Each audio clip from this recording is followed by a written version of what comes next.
Hello, hello. Welcome back to Global Unbamboozlement, where I get it in the record. All right, you are here at chat number 22. This is the final chat number 22, dealing with skin color lies unpacked. Our subtitle today is Summary and Review. This is the very last conversation that we will be having about skin color lies unpacked. We want you to be unbamboozled, unhoodwinked about this ideology. We've talked about it, so I don't want to get in too much review. I would ask you to please take some time and go and have a look and a listen at the previous chats. The bottom line is that that is humanity at large, were sold a faulty bill of goods around skin color. We don't need a crayon system to label us. This has gone on all across the globe from long time ago. The bottom line, the bottom line interest had to have been to protect the contrast associated with the variations of each one, right? The language that auto generates in our heads as humans as it relates to these colors and human skin. I've said it time and time again. If it was only the practice of calling someone white or black or brown or yellow or red or whatever other skin color someone wants to try to label a human with, if it was just that, we wouldn't be in the mess that we're in around how we think about each other and handle each other. But it's this language assigned and associated with it that has made it problematic and a trouble-making system throughout various areas of the human kingdom. In previous chats, I made a point of giving us a model for what that messiness looks like, right? The kind of behavior, rather, what area best shows and demonstrate the kind of negative behavior that results from having used this system in a wrong way. This color ideology system in a faulty way. I called our mess model North America. We know the history.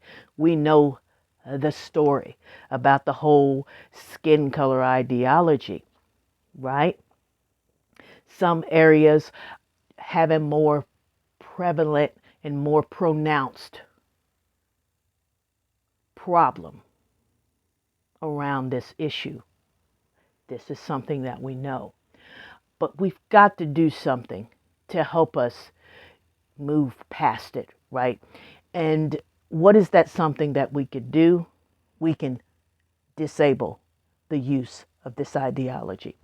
There's areas, of course, throughout the human kingdom where some element of its use is helpful, i.e., some of the Census Bureau practices. We talked about that in chat number 7, which brings me to here, and I'll get back there in just a moment. A process of discovery, missing persons, crime, ensuring that justice happens. So we want to immediately identify people using an element of this system. Of course, helpful. But we went amok with it because we went too far, and we allowed it to penetrate our hearts and our system in such a way that I say our hearts and our system, that is the human system, the world system, to penetrate. We allowed it to penetrate in such a way that there's this sort of auto-suggestion that happens when we start using this skin labeling system. Much of it is negative. Much of it is just not good. We know the story. But the bottom line is that a long time ago, a group of folks came along and thought it smart and wise to implement this system. Well, on around chat number 1 or 2, may have been 1, I think it was 2, I used some language and I said, I mentioned skin color psychosis. I took some time to define psychosis, but I didn't take time to talk about skin color psychosis. What is that, you might be wondering? Well, I mentioned on that chat, that early chat, that I was working on a book that contains this language. Well, it's language that I penned and came up with as I mull over this whole crayon identity ideology.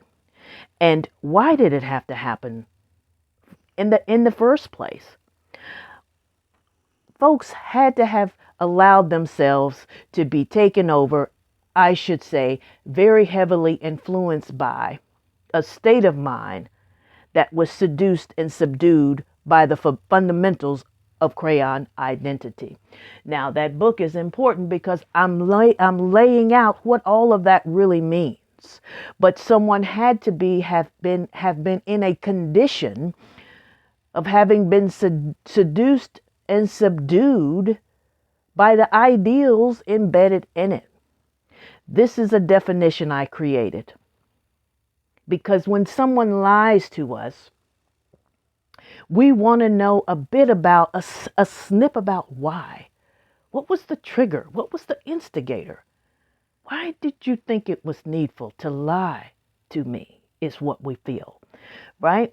So, well, on a previous chat, I also mentioned how here on this journey, there's no interest in naming names and identifying exact groups of people, right, who instigated this. There was an energy, right? There was folks who were energized by some sort or another to move around and create practices and systems out of this state of mind that was ruled by this crayon identity. It's a defective perception about skin color. People in this condition. Toxic, I included in my definition to mankind, humankind. Skin color psychosis. This is the outcome. This is the outcome when a person believes this lie.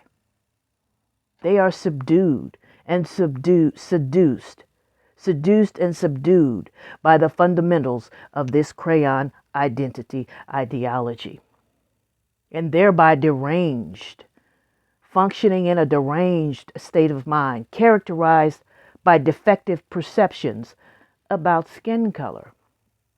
Toxic to mankind, toxic to the human condition. How is it toxic?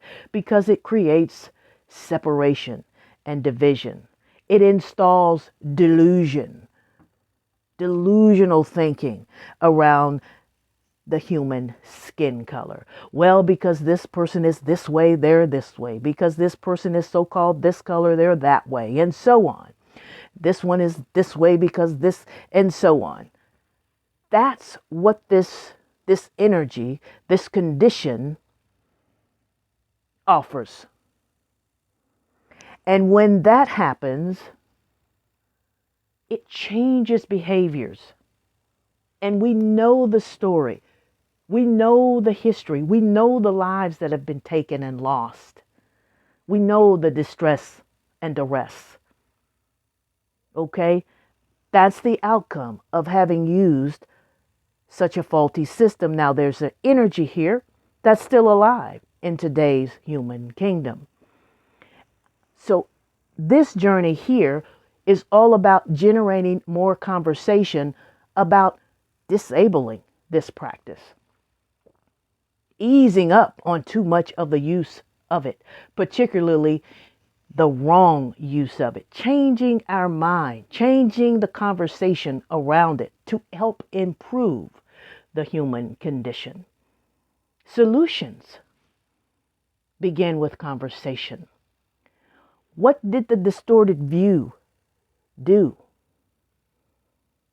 Caused people to be in this state of mind. Protects the contrast. That's not a good thing. Too much attention on how we're different. Too much attention on how people are different. When fact of the matter is, there's so much commonality among humans throughout the human kingdom, right? So much to enjoy and celebrate about that. This outward integument called skin is to be valued, respected, and appreciated, not reduced to being labeled by a crayon color. It cannot properly capture who you really are, who I really am, right? First, and right, there's not enough colors in the box to capture the span of the human condition. So many things wrong with it. Couldn't possibly touch everything in this string of conversations, right? But we are at chat number 22 now. This is the final conversation. I wanted, before I go, to point you to a web page that I'm providing links to, some reference material that I mentioned in chat number 7, chat number 13. And then there's going to be something there about that really captures the whole ideology of the word supreme. Okay. I talked about on chat number 20 really wide, and I lightly touched on the language around white supremacy. And I defined even the word supreme and supremacy. We know the story. We know the story here, right? Particularly in North America around that language, white supremacy, right? So here's the bottom line and why that's important is that first, let me go here. On this web page, I'm going to take this off. I want you to have this. I am going to put a link to this site in the description box. And of course, on other chats, I made it clear or made a point to say, in this journey, on this channel, I won't be taking time to link any pages or content that I reference, providing links in the description box on this channel. But as I close this string of conversations about this topic, I do want you to have an opportunity to go here, because there's some language that I used in chat 7 and 13 that is included in an article on this page. And the title of that article is called Notables. This language, this acronym, is so important to this issue. And one can only understand and see that by taking the time to go and have a look. So much more to be said about it. But I wanted to point to that. And I also wanted to point to, SOR, some other language, right? Again, refer to chat 7, some other race, sorry. Refer to chat number 7 for just a little tiny bit of a tidbit on what that means. One drop rule. All right. Talked about it in chat number 13. I want you to go there. But in this article, I go ahead and share some reference material for you there, because it's notable reads, some very notable reads out there, and to help us see how we got here, systems, how we got here, and it all ties in together. But this humane supremacy, this is the treatment for this skin color psychosis. Anyone who finds themselves in a deranged state of mind around quote unquote human skin color, we know that energy is alive and well here, and we've got to do something here. Where? Across the human kingdom. And the treatment, we can absolutely do it. It can absolutely be disabled. It will take time, of course. We didn't get here overnight, of course not. But yeah, it'll be a slow burn bringing us out, right? Bringing us out of being triggered about human skin color in a negative way, because this is what makes our human society, or breaks our human society, how we think about each other, right? Even in the privacy of our own minds, because those private thoughts influence our behaviors. And ultimately, it could just play out in some very nasty ways. We've seen it. We continue to see it. But we want to do our level best, the human kingdom, to bring some, to participate in whatever way, in whatever capacity, to help this be a better space, the human condition, for us here in the now, and for those coming up behind us. But what is the treatment? It is this humane supremacy. I said in that chat number 20, when talking about white supremacy, that when we look at the language, all of us have an element of supremacy in us, just by virtue of the fact that we are human. What makes us who we are, the complexity of it, to the degree that it cannot be completely rightly explained by the human themselves. There's absolutely no way the human can completely explain the profundity of what and who they really are. Right? Only our Maker can do that. But this word humane, so here is featuring the ideology of allowing humaneness to reign. Now that is the treatment. To allow humaneness, let's fix that. That word can get pretty sticky. But so we know about the humane society that deals with animals, right?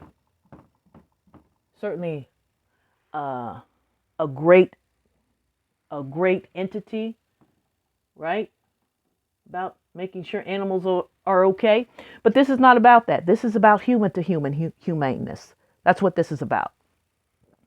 And so the treatment, the fix for all of this, is for us to more and more to promote this ideology of allowing humaneness to reign. Of course, that word reign means to rule, right? To preside over our hearts, right? And the more of us do that across the span of the human kingdom, allow humaneness to reign in our hearts, it's going to move us, folks, in some very powerful and positive ways throughout the human kingdom, allowing this humaneness to reign. So here on this webpage, if you'll take an opportunity to go ahead and go out there, it's new, right? I've had it out there and taken it down, and had it out there and taken it down a number of times, a couple times at least, from 2015 to current. But it's out there again. Thought today, in today's world, would be a perfect chance, opportunity, a perfect time to go ahead and pop that back out there in the multiverse, because we need all the help we can get to promote this humaneness, to move us away from these bamboozling ideologies that are not fit for the human kingdom. You are here at Global Unbamboozlement, where I have got it in the record.